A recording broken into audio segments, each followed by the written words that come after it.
to expect Professor Ken to join me on the show right now. But having expect Professor Ken to join, one of the key strategic issues that the federal government raised concerning this national single window is that it's going to help Nigeria to boost revenue. Revenue in the sense that the money that will come into the port out of the economy will be streamlined into the federal government ports, and particularly also it's another window opportunity to increase the feasibility of government policy in that part of our economy. And not to forget that we have African continental free trade, which is also connected to this particular national single window that the federal government is promoting to ensure we have a smooth, digitalized, as well as well-informed policy at our port entry and exit in Nigeria. And another aspect of it, which the federal government is also pushing, is that with this process and this policy, it will enhance digitalization of the Nigerian port system. Digitalization in the sense that it will not be automated. There will be less physical appearance at the port. Rather, it will be automated in a way that through digital payment can be done as forth. Right now, we have Prof Ken joining me. A very good day to you, Prof. Oh, hi, good morning. Oh, good afternoon, I beg your pardon. Exactly. I also have to quickly apologize for keeping you this late. But let's get straight to the discussion of, at this point in time, National Single Window Project. Prof, what is all this about? Now, in 2010, that was the deadline for the implementation of National Single Window. And at that point, I was actually at 2011, I was the United Kingdom DFID trade advisor to Nigerian government. So my major job was to help Nigeria, the accession to WTO trade agreement. And I worked on the development of the national action plan. But then part of the thing was this single window. So I went around meeting different ministers, and the minister that showed the highest cooperation with me is the former Minister of Finance. He's around. He's actually the chairman of the Ministry of Finance Incorporated. That is Samsudin. Yeah. So that was what happened. So we started having all these meetings with customs and everything, and the trade and industry. But the customs were in this contract with a company called Web Fontaine, a very long-term contract, and it was so frustrating. But I continued to press this matter, minister after minister, from 2010. So anyway, what is national single window? There's also another version called regional single window. National single window is an electronic platform where all the statutory requirements and all the technical SPS, all the whole thing required for trade, to facilitate trade, are all entered into, and the agencies, all the trade governance agencies' requirements, all of them are reflected electronically. So, because in Nigeria, there are more than 16 agencies that intervene when you are importing goods. You have the ones that deal with drug enforcement. You have NAFDAC. You have SOM. You have there are many of them. That's really Port Health, NPA, Post Authority. There are many. There are only 16.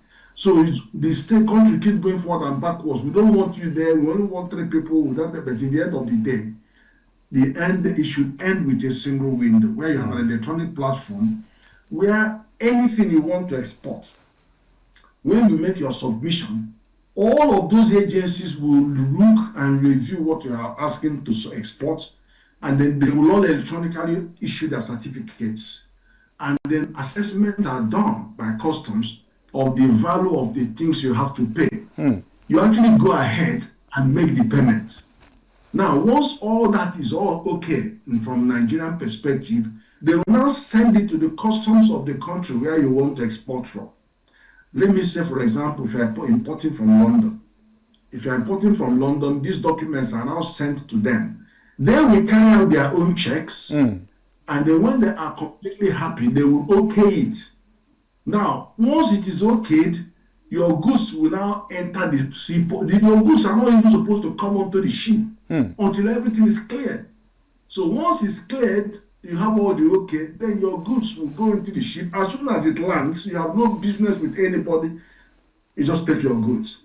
Because all necessary checks would have been done in advance.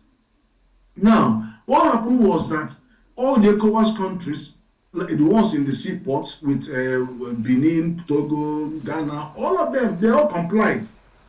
And they all complied and built there. In fact, the first was Senegal. So they all complied.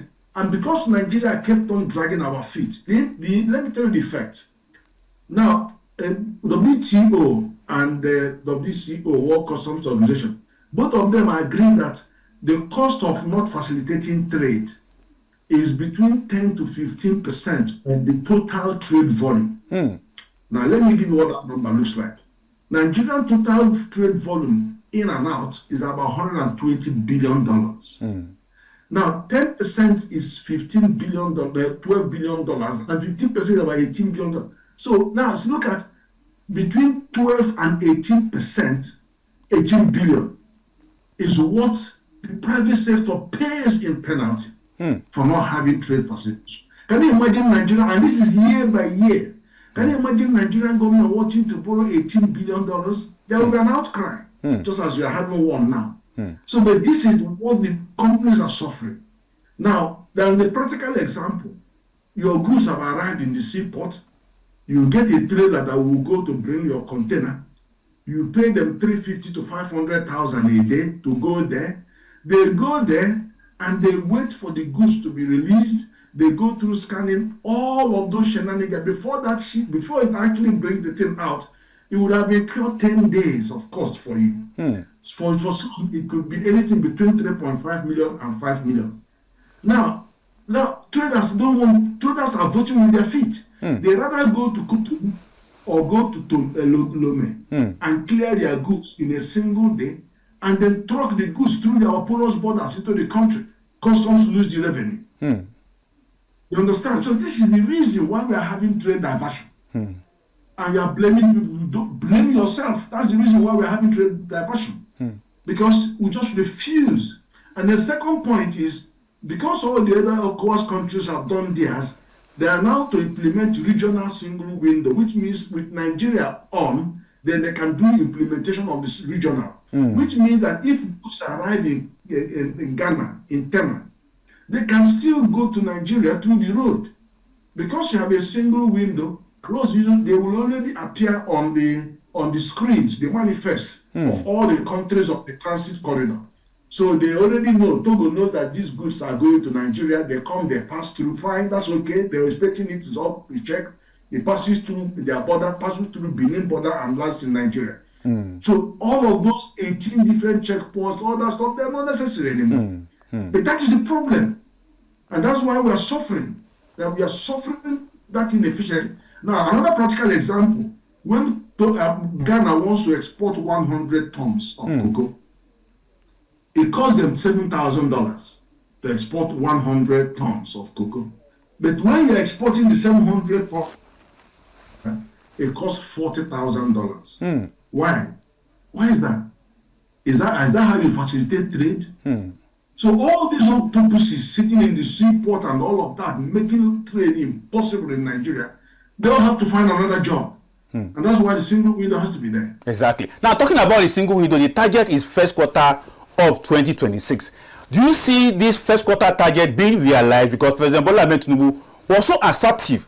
I mean, a few days back when he said it must work, he called the Federal Minister of Finance, the Federal Inland Revenue, all these relevant stakeholders that are involved, including people like you together, and said, first target is first quarter of 2026. It must work. Do you see the possibility of any challenge before this implementation on first quarter of 2026? No, let me begin by thanking the president, because I've always said everywhere that this president has no problem with political will. Let him know where the shoe bites. He takes action, decisive action. So I congratulate him. I also congratulate the Chief of Staff for reading the Rights Act. And then, of course, the Minister for Finance and the indefatigable Jumoke, Dr. Jumoke, Minister for me and her have been talking about this in the television during the time of Muhammad Buhari and other, when she was doing ease of doing business. So I'm glad that she's now there and she's fighting. The lady is fighting very hard, and I'm really appreciative. But what I should be saying is this: you don't work to meet a target. You work to beat the target. Exactly. Let them work to beat that target by December and not by January. They should beat it by December, so that if you miss that December, you will not miss January. That's the point. This thing is so long overdue. Over 10 years, over 15 years overdue. And we are still toying with the implementation. So let's press for an earlier date. Let them finish it, beat the target rather than meet the target. Exactly. Now, Prof, if you are to penalty. Exactly. Prof, if you are to suggest to the president right now, because what you are putting up is quite very laudable, very instructive, that meeting the target is not the issue, but let them beat the target. But if you are to suggest to the president at this point in time that although we foresee challenges, but for us not to encounter that challenges since 2010, 2011 that this has been on the table, what will you tell them to take on at this point in time?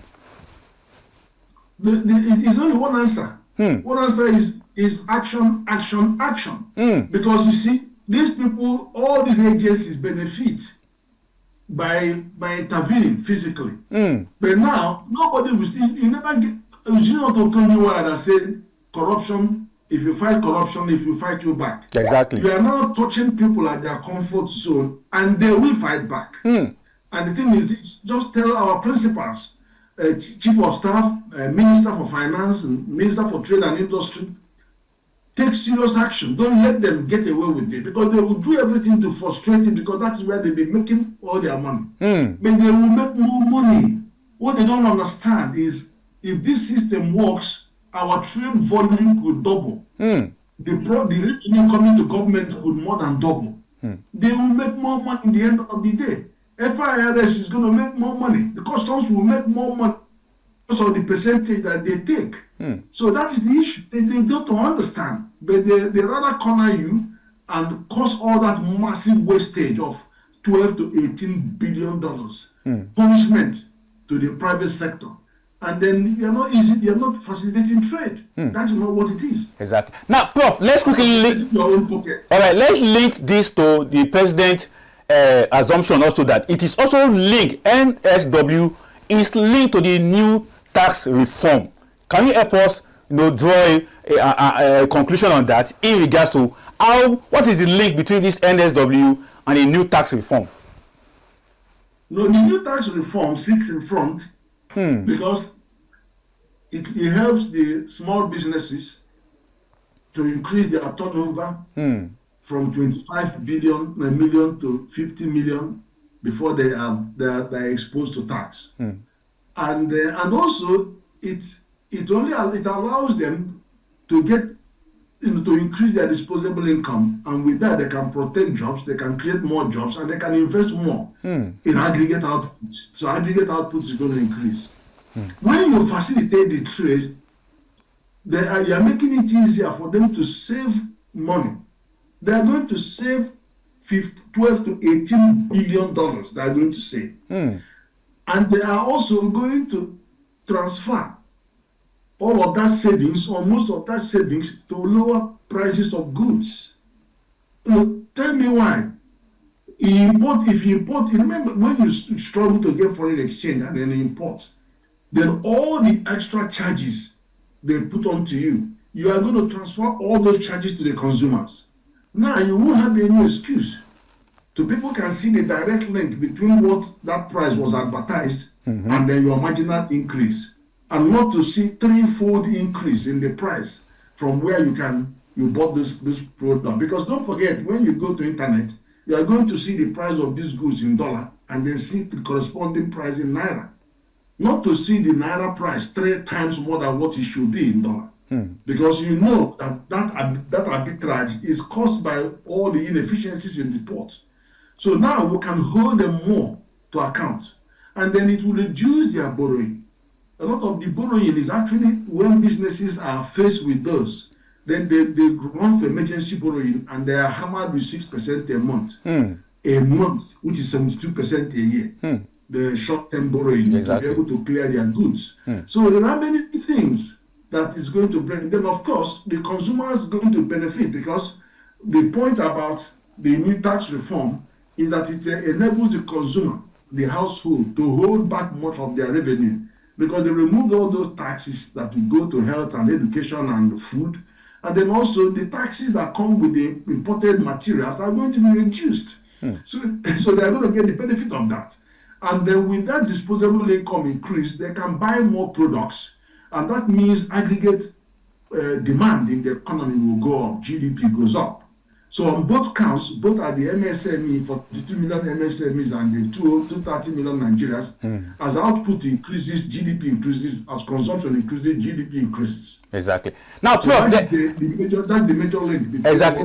There's also, so sorry, Prof, to cut in. There's something that the president was so very, very energetic about this NSW project. He said this will also enhance economic recovery in a way, particularly drawing in investment, boosting government revenue, as well as strategically pushing Nigerian economy to be credible on a global scale. What's your thought on that? But this is quite right, because can you think of, when people, when in a boardroom abroad, in America, so they make an investment decision that they are going to invest $3 million in setting up this farm, this factory in Nigeria, and then suddenly they get to hear that there may actually be $1 million dollar to be paid in naira terms for clearing all these goods and for the delay in clearing them, and the delay may be 6 months before it gets to the factory. It could be 2 months where all they are agreeing with the customs and everybody. And then all that cost will come in. Then they will also tell them, wait a minute, sir. We also find out that we might spend $500,000 on infrastructure. They don't have electricity.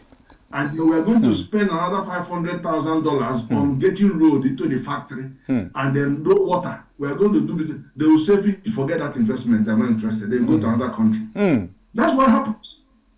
They didn't budget for all this, and there is security. You're going to employ more security staff, $250,000 will go on this security. They'll say, forget it, go to another country.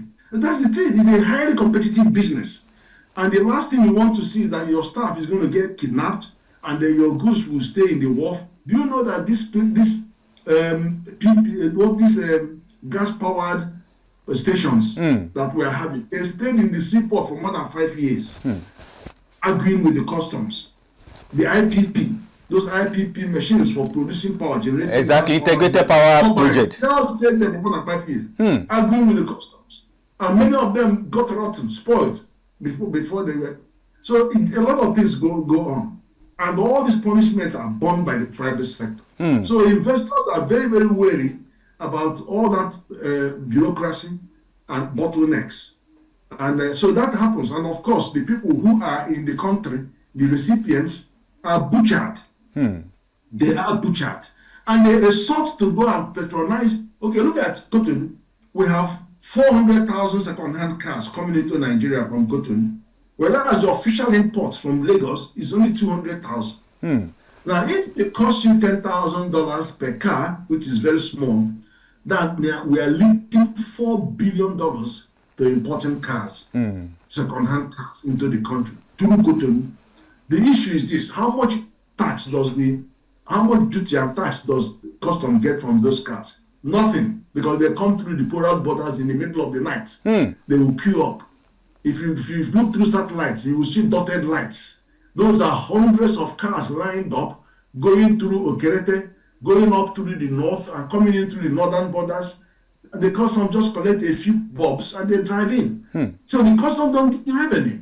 But then the Benin authorities collect all the taxes because they will not accept them as transit goods because Nigeria is not playing ball.